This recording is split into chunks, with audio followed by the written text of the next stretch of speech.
the challenge of SAT is you've got to remember 3 years worth of math as well as some of the basics that you learned in like middle school. So my name is Paul Pasolka, Ivy Masters Learning Center at IvyMasters.com, and today we're going to look at Test 6, Section 3, number 20, which reads points A and B lie on a circle with radius 1, and arc AB has a length of pi over 3.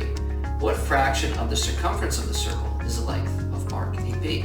So, good idea to draw the circle, make it relatively big, draw an arc, label it AB, that length is pi over 3, and we label it radius 1. So one thing, and this is where SAT math comes in, you've got to know or think or realize that an arc is just a piece of the circumference.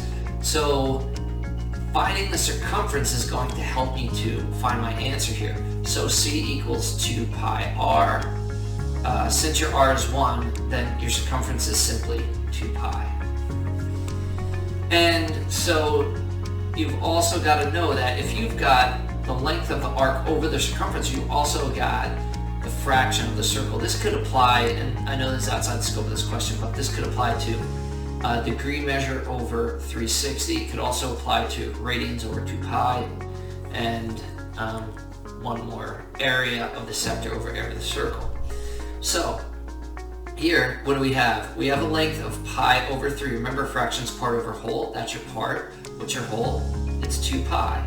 So the fraction of the length you have is pi over 3 over 2 pi, but you do have a double fraction. And here's where what you've done in elementary and middle school math comes in. Every fraction is just a division problem.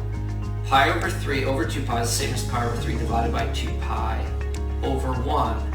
And this is really what you learned back in the day, which is keep the first, change division to multiplication, flip the second. And remember, you could cancel across.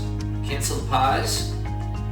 And then what are you left with on top? 1. What are you left with on the bottom? 3 times 2. So it's 1 over 6. That is your answer. Worst comes to worst, you multiply out the top, you get pi. Multiply out the bottom, you get 6 over pi.